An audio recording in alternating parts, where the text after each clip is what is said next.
નમસ્કાર દર્શક મિત્રો, મહીસાગર જિલ્લામાં કમોસમી વરસાદે ખેડૂતના સપના ધોઈ નાખ્યા. મહીસાગર જિલ્લામાં પડેલા કમોસમી વરસાદે ખેડૂતના સપના ધોઈ નાખ્યા છે. દિવાળી બાદ અચાનક પડેલા આ વરસાદે રાબી સિઝનની શરૂઆત પહેલા જ ખેડૂતોને મુશ્કેલીમાં ધકેલી દીધા છે. જિલ્લાના વિવિધ તાલુકાઓમાં ખાસ કરીને ડાંગર, મકાઈ, તુવર, મગફળી અને શાકભાજીના પાકને ભારે નુકસાન પહોંચ્યું છે. ખેતરોમાં ઉભેલો પાક પાણીમાં તણાઈ જતા ખેડૂતોની મહેનત પર પાણી ફરી વળ્યું છે. ગામડાઓમાં ખેડૂતોમાં ચિંતાનો માહોલ સર્જાયો છે, કારણ કે હાથમાં આવવાનો પાક હવે નાશ પામ્યો છે. શહેરમાં પડતો વરસાદ લોકો માટે સરસ વાતાવરણ સમાન ગણાય છે, પરંતુ ગામડાઓના ખેડૂત માટે એ જ વરસાદ દુઃખદ બની રહ્યો છે. ખેડૂતની વ્યથા ખેડૂત જ સમજી શકે, કારણ કે મહિનાઓથી મહેનત બાદ ખેતરમાં પાક તૈયાર થાય છે અને જ્યારે લણણીની તૈયારી ચાલુ હોય ત્યારે એક જ રાતના વરસાદે આખી મહેનત પલાળી નાખી છે. ઘણા ખેડૂતોના હાથમાં આવી ગયેલો કોળિયો છીનવાઈ ગયો છે. કોઈએ બિયારણના પૈસા ઉધાર લીધેલા, કોઈને દીકરીના કોલેજની ફી ભરવાની હતી, તો કોઈને દીકરાના લગ્ન માટે તૈયારી કરવાની હતી. આ કમોસમી વરસાદે અનેક પરિવારોના સપના અધૂરા રાખ્યા છે. ખેતરમાં ઉભેલા પાક માત્ર ઉપજ માટે જ નહીં, પરંતુ ઢોરના ચારા માટે પણ ઉપયોગી રહેતો, પરંતુ હવે તે પણ પાણીમાં વહી ગયો છે. ખેડૂતોએ છેલ્લા 3-4 મહિના સતત મહેનત કરી હતી. ખેતરની વાવણી, ખાતર, સિંચાઈ અને જીવાત નિયંત્રણમાં હજારો રૂપિયાનો ખર્ચ કર્યો હતો. હવે પાક તૈયાર થવાની વેળાએ આખી મહેનત બેફળ જઈ રહી છે.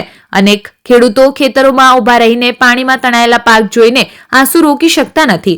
જિલ્લાના ખેડૂતોએ સરકારશ્રીને વિનંતી કરી છે કે તાત્કાલિક અસરથી કૃષિ વિભાગ દ્વારા સર્વે હાથ ધરવામાં આવે, નુકસાનનું યોગ્ય મૂલ્યાંકન કરવામાં આવે અને ખેડૂતોને ન્યાયસંગત વળતર આપવામાં આવે. વળી વીમા કંપનીઓએ પણ ત્વરિત રીતે દાવાની પ્રક્રિયા શરૂ કરવી જરૂરી છે, જેથી મુશ્કેલીના સમયમાં ખેડૂતને રાહત મળી રહે.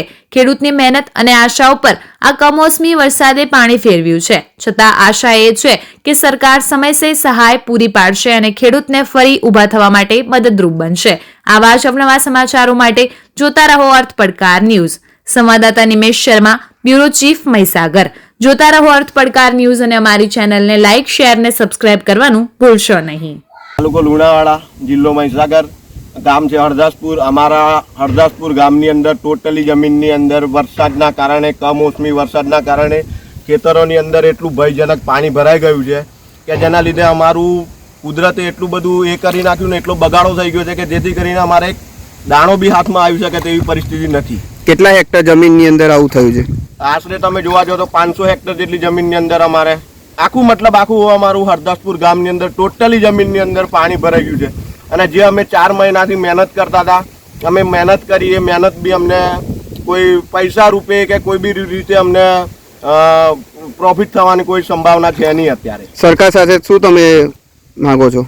હું એવું કહું છું કે જે કુદરતે અમને જે આની અંદર જે વરસાદ, કમોસમી વરસાદના લીધે અમને જે ખોટ ગઈ છે, એ સ્વરૂપે અમને જો ભાજપ સરકારને એ બધા જો અમારું હિત કરે અને અમને જે કંઈ આની અંદર ખર્ચો છે, જે ખર્ચો બી અમને આપે તો સારું છે, કે જેથી કરીને ખેડૂત આખા વર્ષની અંદર આ એક જ અમારે જે પાક છે એની ઉપર જ જો વર્ષ અમે નીકળતા હોઈએ છીએ, એ વર્ષની અંદર અમને મળે અને જેથી કરીને અમારું ગુજરાન ચાલે એટલા પૈસા બી અમને મળે તો એ બહુ અમારું હિત થઈ શકે એવી પરિસ્થિતિ છે.